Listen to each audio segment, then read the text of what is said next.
Class 10-এর Bangla প্রলয়োল্লাস কবিতা। কবি তাহলে class 10-এর Bangla প্রলয়োল্লাস কবিতা। তোমরা সবাই মন দিয়ে শোনো আর লেখো, আর এসব very very important question answer তোমরা সবাই লেখো, আর লাইক আর সাবস্ক্রাইবটা দিয়ে দাও। লাইক আর সাবস্ক্রাইব দাও, আর সবাই মন দিয়ে শোনো আর লেখো। কবি কাদের জয়ধ্বনি করতে বলেছেন? কাজী নজরুল ইসলাম অগ্নিবীণা। অগ্নিবীণা কাব্যগ্রন্থের প্রলয়োল্লাস কবিতায় কবি পরাধীন ভারতের মুক্তিকামী ও স্বাধীনতা প্রত্যাশী জনগণকে মহাপ্রলয়ে জয়ধ্বনি করতে বলেছেন। কবি নজরুল জয়ধ্বনি করার কথা বলেছেন কেন? নজরুল প্রলয়োল্লাস কবিতায় ভারতের পরাধীনতার মহা নিশার শেষে স্বাধীনতার সূর্যের উদিত হওয়ার স্বপ্ন দেখেছেন। মহাপ্রলয়ের হাত ধরে তিনি স্বপ্ন দেখেছেন মহাপ্রলয়ের হাত ধরে, তাই তিনি মানুষকে আশাপূর্ণকারী প্রলয়ের জয়ধ্বনি করতে বলেছেন। কালবৈশাখী ঝড়কে নতুনের কেতন বলার কারণ কি? কালবৈশাখী ঝড়কে নতুনের কেতন বলা হয়েছে কারণ কালবৈশাখী ঝড় পুরাতনকে মুছে ফেলে নতুনের সংকেত আনে বলে কবি কালবৈশাখী ঝড়কে নতুনের কেতন বলেছেন। অনাগত বলতে কিসের ইঙ্গিত করেছেন কবি? কাজী নজরুল প্রলয়োল্লাস কবিতায় অনাগত বলতে পরাধীন ভারতের বন্দিদশা মোচনকারী আসন্ন মুক্তি বা স্বাধীনতার কথা বলেছেন। সিন্ধু পারে সিংহদ্বারে বলতে কি বোঝানো হয়েছে? কাজী নজরুল সিন্ধু পারে সিংহদ্বার বলতে সাগর তীরে অবস্থিত ব্রিটিশ সাম্রাজ্যবাদী শক্তির দ্বারা শাসিত ভারতকে বুঝিয়েছেন। মহাকাল কি? মহাকালের অর্থ অনবিচ্ছিন্ন কাল বা সময় প্রবাহ।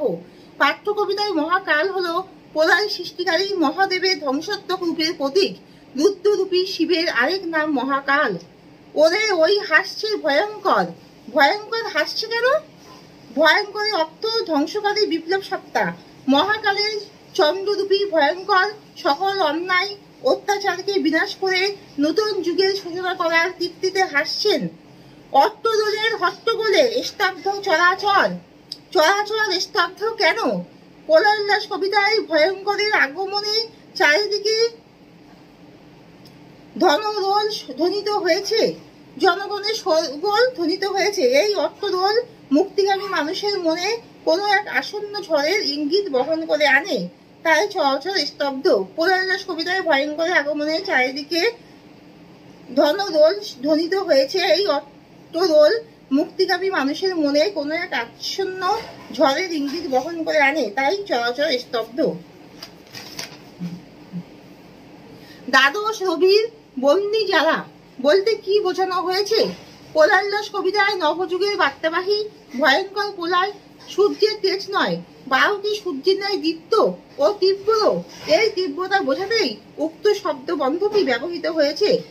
বিশ্ব মায়ের আসন তারই বিপুল বাহুর পর। অর্থ কি? কবির আহত ভয়ঙ্কর এই বিশ্বের রক্ষাকর্তা। ভয়ঙ্কর এই বিশ্বের রক্ষাকর্তা।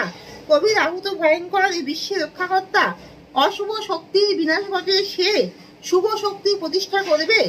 দেশমাতার আসন সুনিশ্চিত হবে, তাই কবি উক্ত উদ্ধৃতি করেছেন। মহানিশার শেষে উষার হাসির তাৎপর্য কি? দীর্ঘ প্রলয়ের শেষে যা কিছু জীর্ণ পুরাতন তার অবসান ঘটে স্বাধীনতার নতুন সূর্য ভারতের আকাশকে আলোকিত করে তুলবে। রনিয়ে ওঠে হেসার কাঁদন, এর মধ্যে কিসের ইঙ্গিত পাওয়া যায়? মহাকালে রথের ঘোড়ার হেসা ধ্বনি অর্থাৎ মুক্তিগামী মানুষের বৈপ্লবিক উত্থান বিশ্বময় ছড়িয়ে পড়ার ইঙ্গিত পাওয়া যায়। এই তো রে তার আসার সময়। কার আসার সময় কথা বলা হয়েছে? তার বলতে প্রলয়ঙ্কারের আসার কথা বলা হয়েছে। পৃথিবীতে যখনই অস্তিত্বের সংকট ঘটেছে তখনই এই প্রলয় রুদ্ররূপে তা নিরসন করেছে। প্রলয় নতুন সৃজন বেদনা তাৎপর্য কি?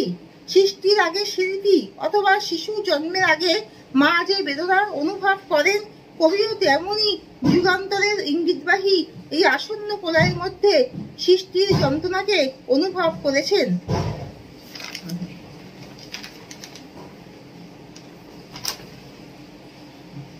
আসছে নবীন। নবীনকে কোলোল্লাস কবি নজরুল নবীন বলতে নবযুগের বার্তাবাহক মহাকাল, ভয়ঙ্কর বা নবীন বিপ্লবী শক্তিকে বুঝিয়েছেন, যাদের হাত ধরে পৃথিবীতে আসবে নতুন যুগ। ভাড়া গড়া খেলা বলতে কি বোঝো? ভাড়া গড়া খেলা বলতে কবি নজরুল ধ্বংস ও সৃষ্টির চক্রাকার আবর্তনকে বুঝিয়েছেন। বধুরা কেন প্রদীপ তুলে ধরবে? যুগান্তরের অন্ধকার বুকে চিরকাল ভয়ঙ্কর এগিয়ে আসে মানুষের আকাঙ্ক্ষিত মুক্তি বার্তা নিয়ে এগিয়ে আসে। কবি বধূদের প্রদীপ তুলে নিয়ে এই শক্তিকে বরণ করতে বলেছেন। নিত্য পাগল কে? নিত্য পাগল বলতে মুক্তিগামী মানুষের বৈপ্লবিক সত্তাকে কবি প্রলয়রূপী নটরাজের নিত্য পরায়ণ রূপের সঙ্গে তুলনা করেছেন। কালবৈশাখী ঝড় কিসের প্রতীক? কালবৈশাখী ঝড় নতুন জীবন ও মূল্যবোধের প্রতীক। কাজী নজরুল ইসলামের জীবনী। বর্তমানে পশ্চিমবঙ্গে ভারতের বর্ধমান জেলার চুরুলিয়াতে 1899 সালে এক বাঙালি মুসলমান কাজী পরিবারে কাজী নজরুল ইসলামের জন্ম হয়। নজরুল ইসলাম ধর্মীয় শিক্ষা লাভ করেন। স্থানীয় মসজিদে মুয়াজ্জিন হিসাবে তিনি কাজ করেন। তিনি ধর্মীয় শিক্ষা লাভ করেন আর স্থানীয় মসজিদে মুয়াজ্জিন হিসাবে তিনি কাজ করেন। গ্রামীণ নাট্যদল লেখক দলের সাথে তিনি যোগ হন এবং যুক্ত হয়ে কবিতা, নাটক, সাহিত্য সম্পর্কে শিখেছিলেন। তিনি 1917 সালে ব্রিটিশ ভারতীয় সেনাবাহিনীতে যোগদান করেন। করাচিতে পোস্ট করা হয়। যুদ্ধ শেষ হওয়ার পর কলকাতায় সাংবাদিক হিসেবে নিজেকে প্রতিষ্ঠিত করেন। তার বিখ্যাত কাব্যগ্রন্থ বিদ্রোহী, ভাঙার গান, ধূমকেতু। ভারতীয় স্বাধীনতা আন্দোলনে তার জাতীয়তাবাদী সক্রিয়তার কারণে তাকে বহুবার কারাবরণ করতে হয়। 4000 গান লিখে তিনি শুরু করেছিলেন। তার লেখায় স্বাধীনতা, মানবতা, প্রেম ও বিপ্লবের বিষয়গুলি অন্বেষণ করা হয়। 1942 সালের 43 বছর বয়সে অজানা এক রোগে আক্রান্ত হয়ে তিনি কণ্ঠস্বর ও স্মৃতিশক্তি হারান। বাংলাদেশ সরকারের আমন্ত্রণে তাকে বাংলাদেশে নিয়ে যাওয়া হয়। 1976 সালের 29 আগস্ট এই মহা বিদ্রোহী কবি কাজী নজরুল ইসলামের জীবনাবসান হয়। এখানেই শেষ করছি। তোমরা সবাই লাইক আর সাবস্ক্রাইব দিয়ে দাও।